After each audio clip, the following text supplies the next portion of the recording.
To का चौथा number BBI theory आपके बीच प्रस्तुत कर रहा हूँ। देखिए यही क्वेश्चन को पूछता है कई कई तरीक़ा से। देखिए एक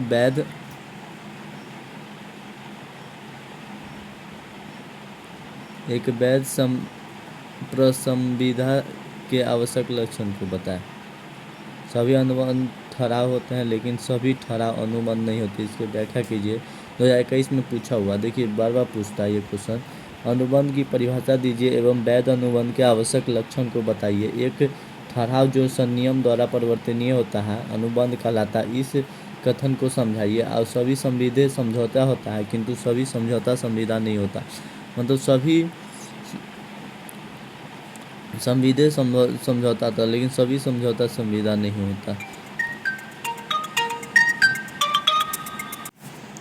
उसके बाद ठहराव को संनियम द्वारा परिवर्तनीय कराया जा सकता है। परिवर्तनीय होता है अनुबंध कहलाता है। इस कथन को समझाइए। देखिए 2019 में पूछा, 2020 में बार बार लगातार पूछते जा रहा है, इसीलिए ये आने की संभावना। देखिए 20 साल भर में पूछता है। कई 20 में पूछा, 21 में पूछा, 19 में पूछा और 22 में नहीं पूछा, तो हो सकता है तो इस साल पूछने की पूरा संभावना होगा, क्योंकि हम क्वेश्चन सेट करने वाले तो है नहीं। हम सब तो अनुभव लगाते हैं। अनुभव लगाने के बावजूद मतलब 100% में से कम 90% सही हो जाता है सभी। उसके बाद देखिए अनुबंध एक ऐसा ठहराव है जो राजनियम द्वारा परिवर्तनीय है। इसकी परिभाषा एवं व्याख्या कीजिए तथा वैध अनुबंध के आवश्यक लक्षण को लिखिए। अनुबंध से आशय उस वचन तथा ठहराव से होता है। अनुबंध से आशय उस वचन तथा ठहराव से होता है जो राजनियम द्वारा परिवर्तनीय होता है। जो राजनियम जो द्वारा परिवर्तनीय हो वो अनुबंध मतलब कहलाता है। जो राजनियम के द्वारा परिवर्तनीय हो, राजनियम के अधीन केवल वे ही समझौता परिवर्तनीय होता है। वह पूर्णतः वैध होता है। जो वही समझौता होता है जो वैध हो, परिवर्तनीय होता है, वो पूर्णतः वैध। अतः वैध अनुबंध के लिए समझौता होना अनिवार्य शर्त है। वैध अनुबंध विभिन्न विद्वानों द्वारा अनेक परिभाषा दिया है। इसकी प्रमुख परिभाषा अग्रदीप है। देखिए साल्टमंड के अनुसार अनुबंध की वह समझौता होता है जो पक्षकारों के मध्य दायित्व उत्पन्न करता है। अनुबंध कीजिएगा तो उसके मध्य मतलब जो पक्षकार रहता है उसके दायित्व उत्पन्न करता है तथा उन्हें परिभाषित करता है। ये बहुत सटीक सब मतलब उत्तर है। इसको आप याद कर लीजिए या एक बार 2 बार देख लीजिए वीडियो को, अपने खुद से याद हो जाएगा। देखिए साल्टमंड के अनुसार अनुबंध के लिए दायित्व का अभाव है। यह निश्चित ही वह अनुबंध राजनियम द्वारा परिवर्तनीय नहीं कराया जा सकता, क्योंकि कह रहा है सैंडलम के अनुसार आवश्यक तत्वों के निम्नलिखित निश्चित दायित्व को स्वीकार किया जाता है। यदि किसी अनुबंध के निश्चित दायित्व का अभाव है तो मतलब कोई निश्चित काम, कोई दायित्व होना चाहिए, जो मतलब कोई मजाक नहीं होना चाहिए, कोई मजाक से हट करके होना चाहिए, कोई निश्चित काम हो, एकदम सीरियस में लेकर के काम किया जाता है उसे मतलब वह निश्चित अनुबंध राजनियम द्वारा परिवर्तित, जो सीरियस से नहीं लेकर के किया जाता है। यदि किसी अनुबंध को निश्चित दायित्व का अभाव रहता है तो वह राजनियम द्वारा परिवर्तनीय नहीं होगा और नहीं हो सकता। ये सर पोलक के अनुसार मतलब प्रत्येक समझौता वचन के राजनियम द्वारा परिवर्तनीय है। प्रत्येक समझौता वचन और राजनियम द्वारा परिवर्तनीय होगा। प्रत्येक समझौता तथा वचन को राजनियम द्वारा परिवर्तनीय होगा, यह अनुबंध कहलाता है। जो हर एक समझौता और वचन जो राजनियम द्वारा परिवर्तनीय है वो अनुबंध कहलाता है। देखिए प्रत्येक पोलक द्वारा उन समझौता एवं वचनों को अनुबंध समझा जाता है जिन्हें राजनियम द्वारा परिवर्तनीय कराया जा सकता है। उपर्युक्त दृष्टिकोण से भारतीय अनुबंध अधिनियम में भी यह परिभाषा दिया है कि भारतीय अनुबंध अधिनियम की धारा 2H के अनुसार अनुबंध एक ऐसा ठहराव है जो कि राजनियम द्वारा परिवर्तनीय होता है। संक्षेप में वैध अनुबंध की एक ऐसा समझौता जिसमें पक्षकार के मध्य एक विधित दायित्व उत्पन्न करता है, मतलब वैध हो, विधित बहुत इम्पोर्टेंट दायित्व उत्पन्न करता है तथा उस दायित्व को पूरा करने के लिए विधिक उपकार की भी उपलब्ध होते हैं, उस दायित्व को मतलब उपकार भी उपलब्ध होते हैं। देखिए भारतीय अनुबंध अधिनियम की धारा 10 के अनुसार वह ठहराव अनुबंध है।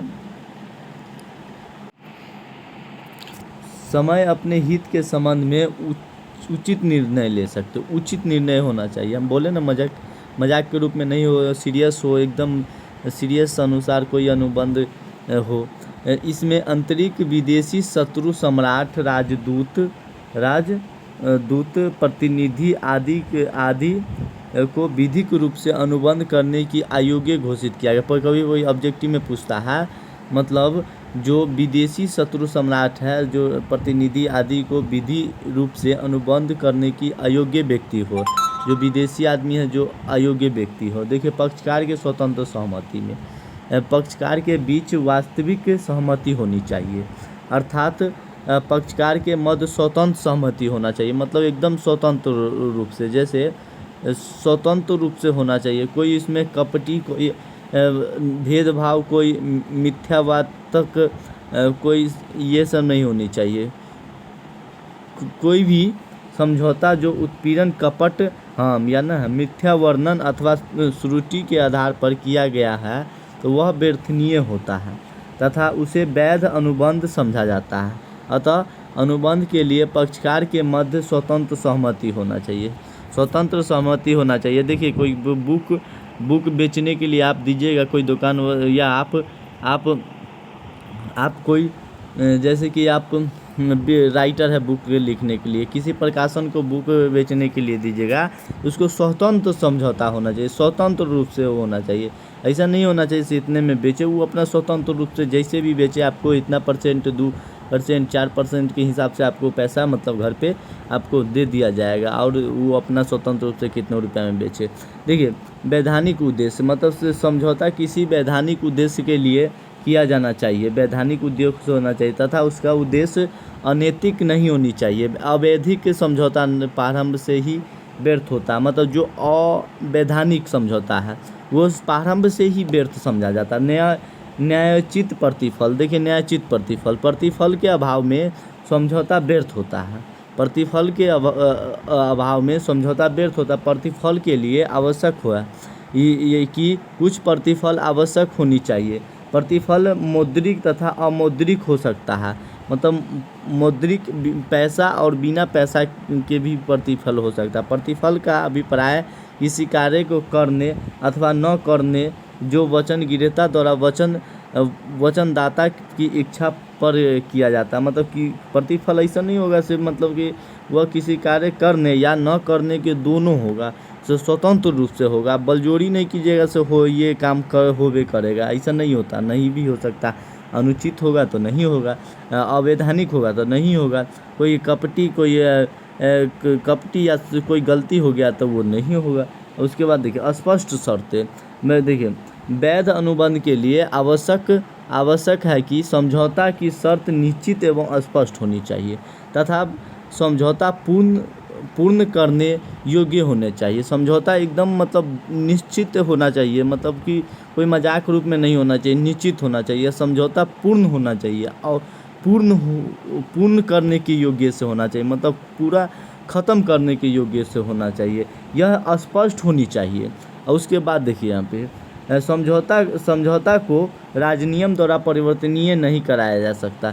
जो अस्पष्ट समझौता होगा जिसको हम राजनियम द्वारा परिवर्तनीय नहीं करा सकते, जो मतलब वैधानिक के हित में नहीं हो सकता है, निहित में हो सकता है। देखिए उसके बाद अगला है स्पष्ट रूप से व्यर्थ घोषित न होना, स्पष्ट रूप से व्यर्थ घोषित न होना। देखिए देखिए, वैध अनुबंध के लिए अनिवार्य लक्षण यह है कि पक्षकार द्वारा किया गया समझौता विधित स्पष्ट रूप से व्यर्थ घोषित नहीं होना चाहिए।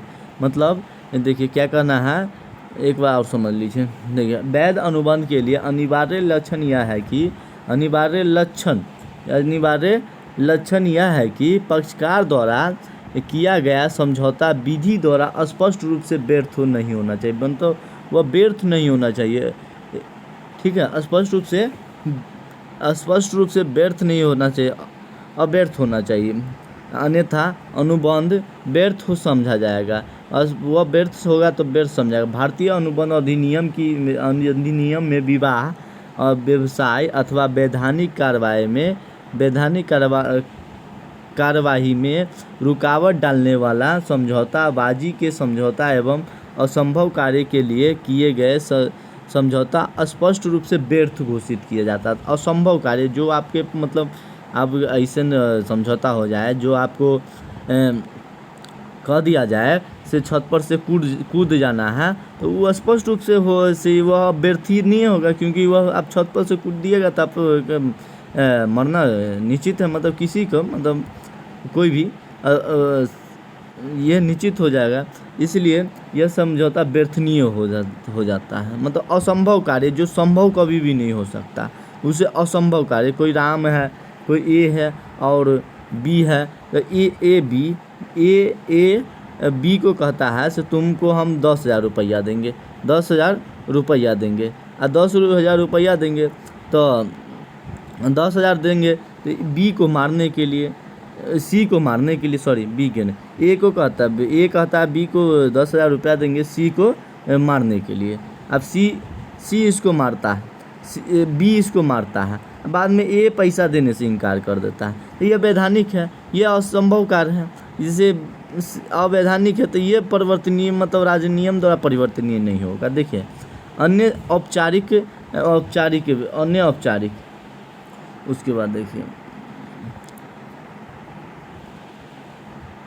वैध अनुबंध के लिए अन्य औपचारिक का होना भी अनिवार्य है, अन्य औपचारिकता का होना भी अनिवार्य है। इसमें विधि द्वारा आवश्यक औपचारिक सम्मिलित की जाती है। इसमें अनुबंध का लिखित होना, प्रमाणित होना तथा आवश्यकता की स्थिति की पंजीकृत होना, ये सब।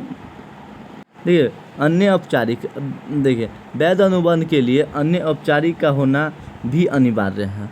इसमें विधि द्वारा आवश्यक औपचारिक सम्मिलित की जाती है। इसमें अनुबंध का लिखित होना और प्रमाणित होना अथवा आवश्यक की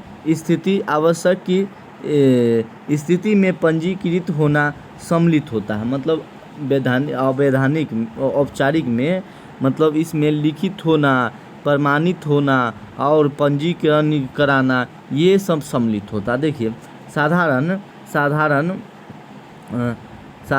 उदाहरण के तौर पर साधारण प्रबंधक की स्थिति में अनुबंध पंजीकृत होना चाहिए। उदाहरण के तो पंजीकृत एकदम राजनियम द्वारा परिवर्तनीय होना चाहिए।